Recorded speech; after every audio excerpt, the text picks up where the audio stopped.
Hi guys, நமஸ்தே. Welcome to Sri Swayam channel.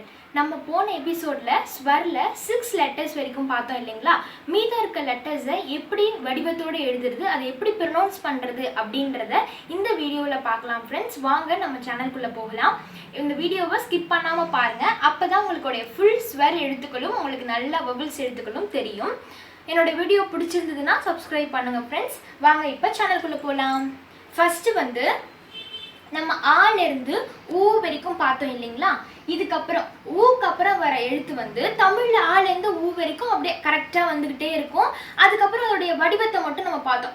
Pronunciation சேமாக இருந்துச்சு. ஆனால் இப்போ இதுக்கப்புறம் ஊக்கு அப்புறம் வரக்கூடிய எழுத்து நம்ம தமிழில் லைட்டாக அந்த ப்ரொனவுன்ஸ் மட்டும் கேள்விப்பட்டிருப்போம், எழுத்தை பார்த்துருக்க மாட்டோம். இப்போ அந்த வடிவத்தோட அதோடைய ப்ரொனன்சியேஷனை பார்க்கலாம் ஹிந்தியில். ஊக்கு அப்புறம் வர்றது க்ரூ. அதை எப்படி எழுதுறேன்னு பாருங்கள். ஒரு ஸ்ட்ரெயிட் லைன் போட்டு வி ஷேப் மாதிரி போட்டு இந்த கர்சிவ் ரைட்டிங் இ போடுற மாதிரி போட்டு மேலே ஒரு லைன் போட்டுருங்க. இதுக்கு பேர் தான் க்ரூ.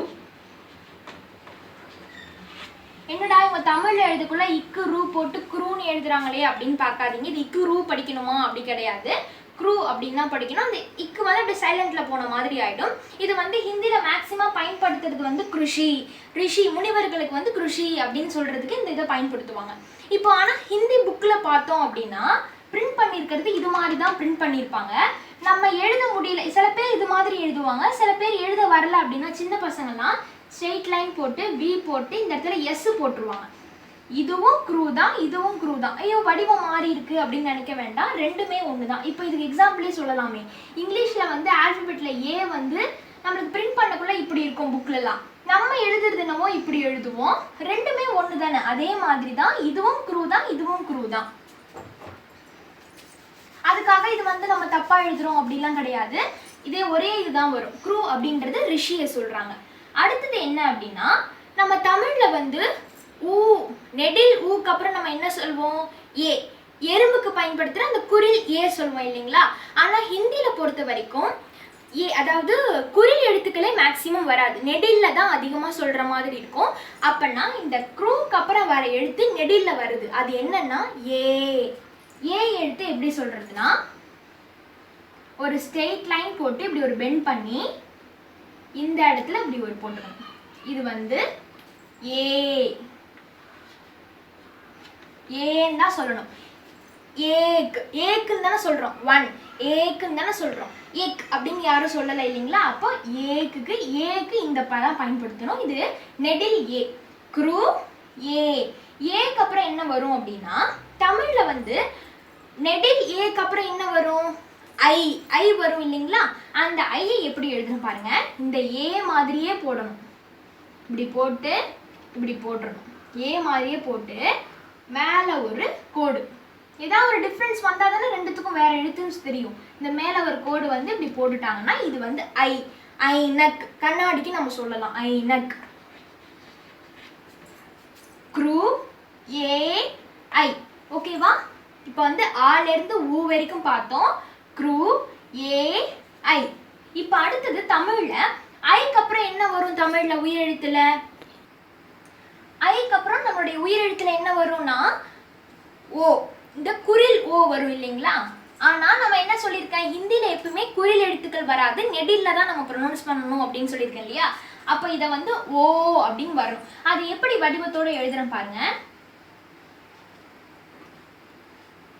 இது நம்ம எங்க பார்த்துருக்கோம்? ஆக்கு பயன்படுத்தியிருக்கோம் இல்லைங்களா? அது மாதிரி போட்டு இந்த செகண்ட் லைன் இருக்கு பாருங்க. செகண்ட் லைன்ல இருந்து மேலே ஒரு கோடு, ஃபர்ஸ்ட் லைன்ல போடக்கூடாது, செகண்ட் லைன்ல இருந்து மேலே ஒரு கோடு போட்டு இப்படி போட்டுரும். இது என்னன்னா ஓ, நெடில் ஓ. க்ரூ ஏ ஐ ஓ. இப்போ தமிழ்ல நெடில் ஓக்கு அப்புறம் என்ன வரும்? ஔ வரும் இல்லைங்களா? அதே மாதிரி ஹிந்திலையும் ஔ வரும். இது எப்படி எழுதுன்னு பாருங்க. இது நம்ம பார்த்துருக்கோம் ஆக்கு.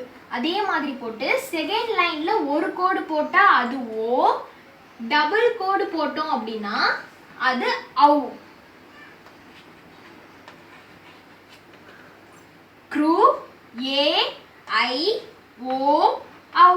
குரு வந்து ருஷிக்கு சொல்லுவோம், ஏ வந்து ஏக், ஐ வந்து ஐனக், ஓ வந்து ஓணம் அது மாதிரி சொல்லலாம், அவ் வந்து ஔஷதம். இப்போ நம்ம டேப்லெட்ஸ்க்கு நம்ம தமிழ்ல வந்து ஔஷதம் தானே சொல்லுவோம், அதே மாதிரி தான் இதுலயும் அவ் பயன்படுத்துறோம். இப்போ அடுத்தது இந்த 11 லெட்டர்ஸும் ஆல இருந்து அவ் வரைக்குமே நம்ம என்ன சொல்லுவோம் அப்படின்னா ஸ்வர் அப்படின்னு சொல்லுவோம். அதுக்கப்புறம் இப்போ நம்ம தமிழ்லேயே பார்த்துங்களா, உயிர் எழுத்து வந்து 12 எழுத்துன்னு தான் சொல்லுவோம். பக்கத்தில் ஒரு எழுத்து அக்கு வந்து நம்ம சேர்க்கவே மாட்டோம், அது தனியாகவே இருக்கும் இல்லைங்களா, அது அக்கு. இப்போ அதே மாதிரி தான் ஹிந்திலையும் ஸ்வர் பபிள்ஸ் எழுத்துல 11 வந்து ஸ்வருக்கு போயிடும். 2 லெட்டர்ஸ் அதே மாதிரி 2 லெட்டர்ஸ் வந்து என்ன சொல்லுவோம்னா இந்த அக்குக்கு வர மாதிரி இருக்கும். அது என்னன்னா அனுஸ்வர்கு விசர்கு அப்படின்ற எழுத்துக்கள். அது எப்படின்னு பாருங்க. ஃபர்ஸ்ட் அனுஸ்வர்க எழுத்து, இது என்ன லெட்டர் நம்ம பார்த்திருக்கோம், அ. குரில் ஆக்கு பார்த்திருக்கோம் இல்லைங்களா, போட்டு மேல ஒரு டாட் வச்சோம் அப்படின்னா அது அம். அனுஸ்வர்க லெட்டர் இது அம். இந்த அம் அப்படின்ற எழுத்து வந்து பயன்படுத்துறது அதிகமாக வந்து அங்கூர், கிரேப்ஸ் இருக்கு இல்லைங்களா, அதை வந்து ஹிந்தியில் அங்கூர் அப்படின்னு சொல்லுவோம். அந்த அம் நல்லா அழுத்தி சொல்ல மாட்டோம், சைலண்ட்ல அங்கூர் அப்படின்னு சொல்றது. இதான் வந்து அம். இது வந்து அனுஸ்வர்க லெட்டர். அடுத்தது விசர்க லெட்டர் எப்படி இருக்கும் அப்படின்னா, இதுவும் ஆ மாதிரி போட்டு மேல ஒரு டாட் வச்சோம் அப்படின்னா அது அம்மு, சைட்ல 2 கோலன் அதாவது 2 டாட் வச்சோம் அப்படின்னா அது விசர்க லெட்டர் அஹ. இது வந்து அஹன்னு சொல்லுவோம், இது அம்முன்னு சொல்லுவோம், இது அஹ அப்படின்னு சொல்லுவோம். க்ரு, ஏ, ஐ, ஓ, ஔ, அம், அஹ. மேக்சிமம் வந்து இந்த அஹ அப்படின்ற லெட்டர் வந்து நம்ம பிராமின்ஸ்லாம் இருக்காங்க இல்லையா, அவங்க வந்து மந்திரம் சொல்லக்குள்ள நமஹ, ஸ்வஹ அப்படின்னு சொல்லுவாங்க. அதுக்கு தான் இந்த அஹன்ற வேர்ட் வந்து பயன்படும். இப்போ இது ஃபுல்லாக நம்ம பார்த்துட்டோம். இதெல்லாம் வந்து ஸ்வர் பபிள்ஸில் வந்துடும். நான் சொன்ன மாதிரி 11 லெட்டர்ஸ் தான் வந்து ஸ்வர் பபிள்ஸ். இந்த 2 வந்து இந்த அக்கு தமிழில் வர மாதிரி, இது 2 வந்து அனுஸ்வர்க விசர்க அப்படின்னு கேட்டாங்கன்னா இது 2 நம்ம எழுதணும். ஓகேவா ஃப்ரெண்ட்ஸ்? இப்போ அடுத்தது நான் வந்து ஜாயின் லெட்டர்ஸில் நான் உங்களுக்கு சொல்கிறேன். ஜாயின் பண்ணி உங்களுக்கு சொல்ல வருதான்னு பாருங்க.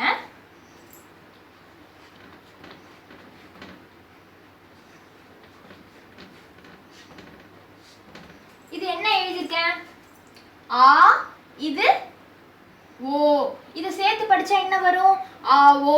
இது மாதிரி நீங்க வீட்டுல சேர்த்து படிச்சு பாருங்க. அடுத்தது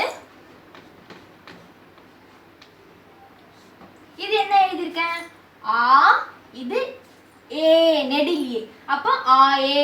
இது மாதிரி நம்ம வந்து சேர்த்து படிச்சு பார்க்குறோம், நம்மளுக்கு வேர்ட்ஸ் வந்து சேர்த்து படிக்க வருதா அப்படின்றது. ஆ ஓ, இது ஆ ஏ, இது மாதிரி சேர்த்து படிங்க, தனியா படிக்கக்கூடாது. ஆ ஓ அப்படின்லாம் படிக்கக்கூடாது. ஆ ஓ ஆ ஏ அப்படின்னு சொல்லிட்டு தான் நம்ம படிக்கணும். இது மாதிரி நீங்கள் ட்ரைனிங் எடுத்தீங்கன்னா இந்த லெட்டர்ஸ் வந்து வந்துடும். இது வந்து இன்னைக்கு நம்ம இந்த 2 எபிசோடாக வந்து நம்ம பபிள்ஸ் ஃபுல்லாக பார்த்துட்டோம். அடுத்தது வந்து கான்சனன்ஸ். இங்கிலீஷில் வரும் இல்லைங்களா பபிள்ஸ், கான்சனன்ஸ், அதே மாதிரி தான் இதில் ஸ்வர் வெஞ்சன் அப்படின்னு வருது. ஸ்வர்ன்றது பபிள், கான்சனன்ஸை வந்து நம்ம வெஞ்சன் அப்படின்னு சொல்லுவோம். அடுத்த எபிசோடில் நான் வெஞ்சன்ஸை வந்து நான் உங்களுக்கு அப்லோட் பண்ணுறேன் ஃப்ரெண்ட்ஸ். அது வரைக்கும் என்னோட வீடியோவை வந்து பார்த்துக்கிட்டே இருங்க. நெக்ஸ்ட் வந்து சப்ஸ்கிரைப் பண்ணுங்கள் பிடிச்சிருந்துச்சு அப்படின்னா, as well as கமெண்ட் பண்ணுங்கள். Okay friends, bye. Thanks for வாட்சிங். தன்யவாத்.